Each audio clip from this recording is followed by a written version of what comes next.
Well, I've been using that glass beater. Really handy tool. Some of it getting ready to put. I've got the rack on, but I'm working on the tools. And I shortened the shovel. I still have to pine tar the handle on it. But I'm holding off on that because I got the mattock head, but I'm waiting on the handle. Because in a freakish sort of way, the True Temper handles that they make now have got a kind of a plastic sleeve. Well, I didn't want that plastic sleeve. So, without realizing it, I ordered one that is coming out of England. Well, hopefully it'll be here tomorrow, but it is a straight wood handle. But it took a lot longer coming from England.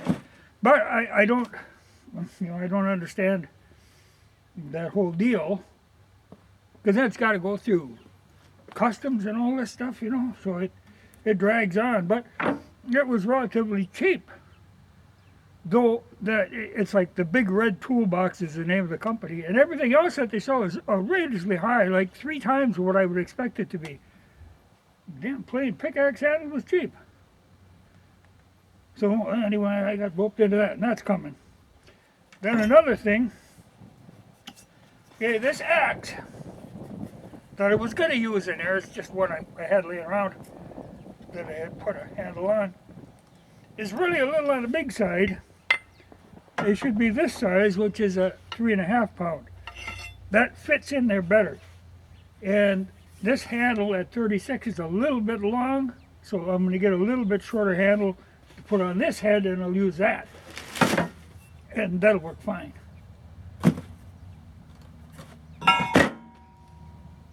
And that should do me on that rack deal. But here's another thing. This is for my ads. I just glass beaded that. And glass beading is nice because it's mild. It isn't real abrasive. So you don't obliterate, like where you have the writing and stuff on them. It doesn't harm any of that. I've had this ads for quite a while, and this is the handle that was on it when I got it. And I pine tarred it, and it's held up good, but, it's got some long cracks in it. It's been on there a long time.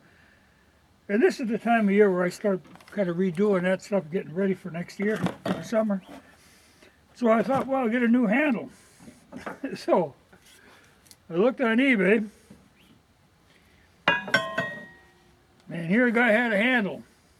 It was relatively cheap. But no, I don't know how well this will show up. But he sent me this handle, which immediately caused a problem. I don't know if you can see it. It's got a hell of a bow in it. Well, an adze is a pretty precise tool. You can't have that. Oh, it's got to hit square. It can't be hooking off to the side.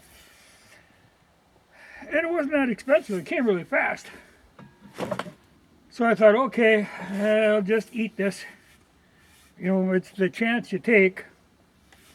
My thought was, okay, I could maybe cut it here or about here and use it on. I've got an adze like this, but it doesn't have the pole on it.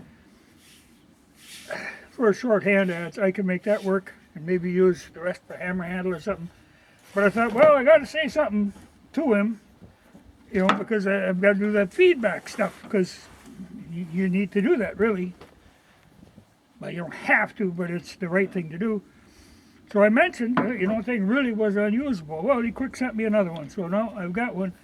And this one, by God, she's straight. Which, like I say, you really need it. The other one wasn't really usable. Now, it'll take a little fitting, but I got enough meat to work with there, so that's no problem. It'll be easy enough to do. A little bit of rasping, a little bit of planing. But the other day, I don't watch many big channels. I guess of the biggest is probably Forgotten Weapons. I like him. He does a hell of a job. But otherwise, I don't really watch a lot of big ones. But a lot of times, in my suggested, it's all the big ones, all them that I don't really watch. But I happened to watch one the other day. The guy was rebuilding his ads, and I won't bring this guy up, but he's a bullshitter. Well, anyway, he grew around that thing flat. He did everything you shouldn't do, but he polished her all up, though she's real shiny. But unless you're going to hang it on a wall, it's a useless tool. And it was funny because he was, he said, "Oh, he's got a flaw in here. They're laminated." I don't know how well that'll show up, but you can see there's a different steel here than there is here. I mean, this is an iron and this is a steel. The cutting edge goes back to here. Some of this stuff is really well made. This is like mid-1800s. But they knew what they were doing on that stuff. Brand name is a Palmer. And there's a name stamp on there, J. Tolson. But some of the tools are really impressive.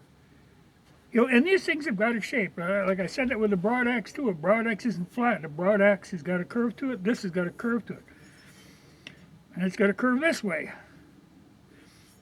The structure of one of these is exactly like the tooth of a beaver, or any rodent for that matter, where it's hard on the outside, soft on the inside. It gives it strength, it keeps a sharp edge. But unless you don't, if you don't understand that, you can't be monkeying with them. So it aggravates me sometimes. But like I say, I don't normally watch those videos, but that one kind of aggravated me. If you don't do some research, don't pretend you know what you're doing and you just jump into this thing and botch up a good tool. It was a good tool when he started. In the end, it was only something you could hang on a wall. But I hope that shows up. You can see a definite difference in the metal right there. There's like a plate of it that goes clean back to here. That's a hard finish. It's like the Mora knives are that way. They're laminated. Or the samurai swords, or even the old Viking swords. There's a way of doing stuff. Now the tendency is to just, big clunk of steel. They used to really make stuff to last, which is why it's still around today. Anyway, I'm going to put this good straight handle on. And I asked him if he wanted this one back. If he sends me the postage, I'll send it back. But if he doesn't, like I say, I'll cut it off, shorten it, and I'll maybe give him something for it. But it isn't worth the price of a whole one. But I might be able to make a use of this back part, the short end of it, because the other day, driving on the road, I found a hammer. I don't happen to have a hammer like this. And this is actually U.S. made on her. But I think it fell off and got hit by the snowplow and ran over, and then laid in the salt and stuff and got corroded. So I hit it with a bead blaster. I'm going to knock this old handle out of there. And then I'm going to grind some of this flashing off of here, clean it up some, make it a little better hammer. Clean up the end. She's been abused a little, well, both ends really. But it'll be a good hammer, and I could probably get a long enough handle out of that. Because it's right in here where she's got that hell of a bow to her. And it's funny, they mailed them. They came just like this with the tags on them through the mail. I didn't think you could even do that anymore. Who knows what this one coming from England is going to be like. That's probably boxed up, and that's a puzzler though, but I'm curious to see what that looks like. And I believe that's made out of ash, which is fine for a pickaxe handle. The way that they go in there, and ash has got will take the shock. Then she'll be ready to go. Get everything on here, but I'm just waiting on that pickaxe handle. And like I say, I really have to get a different handle for that 3.5 pound axe. Or I have to look around. I might have one someplace. I tend to have stuff like that laying around. But it just dawned on me that this would fit in there better than that other one. But the shovel works good. But it was quite a shortening job.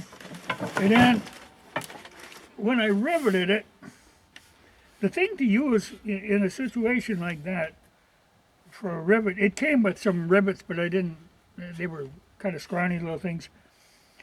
You take a nail, good size, like a 10D nail, and throw it in the coals, let it get red hot, and then let it slowly cool. Makes a hell of a good rivet. Actually, better rivet than the one that they had on there. But I got to sand this down and then pine tar it. And I just put flat black on that stuff. I don't need it to be shiny. In fact, I actually, this part on the handle was shiny, kind of like a chrome almost. Well, I hit it with the beater and dulled it up so that it would take the paint. But that's where I'm at on this. But, handles through the mail is a chancy deal. But there was no excuse for this much of a bow and a handle. I don't know what he was thinking. He said he looked them over before he sends them. The company that made them is a Pack Force Supply Company. They come out of Washington. And I thought, well, maybe this guy was, doing where he gets seconds or something. But this is a good straight one. No problem with this one at all. It's got good grain to it. It's just a good all-around one. But that first one, that worried me. It complicated things. I don't like complications like that. Don't like them at all. But it worked out in the end.